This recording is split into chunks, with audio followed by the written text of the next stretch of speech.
പഠിക്കുന്നതൊക്കെ മറന്നു പോവുക എന്നുള്ളൊരു കാര്യം എല്ലാ സ്റ്റുഡൻസും നേരിടുന്ന ഒരു വലിയ പ്രശ്നം തന്നെയാണ്. അതിനൊരു പരിഹാരമായിട്ടാണ് ഞാൻ ഇവിടെ വന്നിരിക്കുന്നത്. ഈ ഒരു വീഡിയോ സ്കിപ്പ് ചെയ്യാതെ മുഴുവനായിട്ട് കാണുക. ചാനൽ സബ്സ്ക്രൈബ് ചെയ്യുക, വീഡിയോയ്ക്ക് ലൈക്ക് അടിക്കുക. എന്തൊരു കാര്യം പഠിക്കുകയാണെങ്കിലും അത് മറന്നു പോവാതെ തന്നെ അങ്ങനെ തന്നെ മനസ്സിലിരിക്കാൻ വേണ്ടിയിട്ട് കുറച്ച് ടിപ്സ് ആണ് പറയാൻ പോകുന്നത്.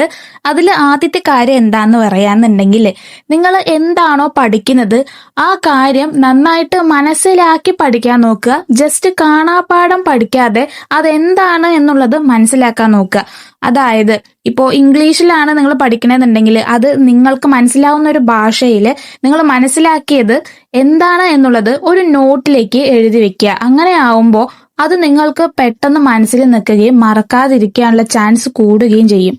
ചാൻസ് കൂടും എന്ന് മാത്രമല്ല, ഇത് മറക്കില്ല. കാരണം നിങ്ങൾ നിങ്ങളുടേതായിട്ടുള്ള ഒരു ഇതിൽ എഴുതുന്ന സമയത്ത് അത് മൈൻഡിൽ നിൽക്കും.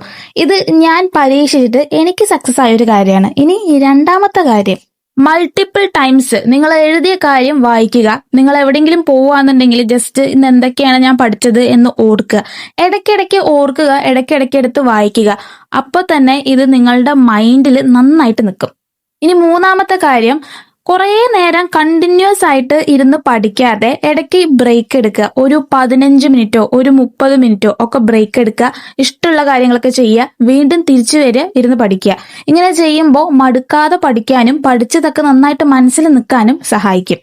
വേറെ എക്സ്ട്രാ ആയിട്ടൊരു കാര്യം പറഞ്ഞുതരാം. ഇത് നിർബന്ധമായിട്ട് ചെയ്യണമെന്നില്ല, പക്ഷെ ചെയ്താൽ അടിപൊളിയായിരിക്കും. ബ്രെയിൻ എക്സസൈസ് ചെയ്യുക. അത് നിങ്ങൾക്ക് യൂട്യൂബിൽ നിന്നോ ഗൂഗിളിൽ നിന്നൊക്കെ സെർച്ച് ചെയ്ത് കഴിഞ്ഞാൽ കിട്ടുന്നതായിരിക്കും. അത് ചെയ്യുക. മെഡിറ്റേഷൻ പ്രാക്ടീസ് ചെയ്യുക. മെഡിറ്റേഷൻ ചെയ്താൽ തന്നെ കുറെയൊക്കെ മെമ്മറി പവർ കൂടും. അപ്പോൾ ഈ കാര്യങ്ങളൊക്കെ ശ്രദ്ധിച്ച് ചെയ്യുക. ഇതിൽ മെയിനായിട്ട് ഇമ്പോർട്ടൻസ് കൊടുക്കേണ്ട ഒരേ ഒരു കാര്യം എന്ന് പറയുന്നത്, നിങ്ങൾ പഠിക്കുന്ന കാര്യം മനസ്സിലാക്കിയിട്ട് അത് നിങ്ങളുടെ ഒരു രീതിയിൽ ഒരു നോട്ടിലേക്ക് എഴുതുകയെന്നുണ്ടെങ്കിൽ അത് നിങ്ങളുടെ മനസ്സിൽ നല്ല ഉറച്ചു നിൽക്കും. അപ്പോൾ നിങ്ങൾക്കൊരു ക്വസ്റ്റ്യൻ വരികയാണ് എക്സാമിന് പോയിട്ട്, നിങ്ങൾക്ക് അത് കംപ്ലീറ്റ് ആയിട്ട് നല്ല വൃത്തിക്ക് എഴുതാൻ പറ്റും. ഈ കാര്യങ്ങളൊക്കെ ശ്രദ്ധിക്കുകയെന്നുണ്ടെങ്കിൽ നിങ്ങൾക്ക് നല്ല മാർക്കും കൂടും. അപ്പോൾ ഇതുപോലത്തെ സ്റ്റഡി ടിപ്സ് ഒക്കെ നിങ്ങൾക്ക് അറിയണമെന്നുണ്ടെങ്കിൽ ചാനൽ സബ്സ്ക്രൈബ് ചെയ്തിട്ട് വീഡിയോ ലൈക്ക് ചെയ്യുക. അടുത്ത വീഡിയോ വരുന്നതായിരിക്കും. സ്റ്റുഡൻസിന് വേണ്ടിയിട്ടാണ് ഈ ഒരു ചാനൽ. അപ്പോൾ മസ്റ്റായിട്ട് സബ്സ്ക്രൈബ് ചെയ്യുന്നത് ഞാൻ വിശ്വസിക്കുന്നു. താങ്ക്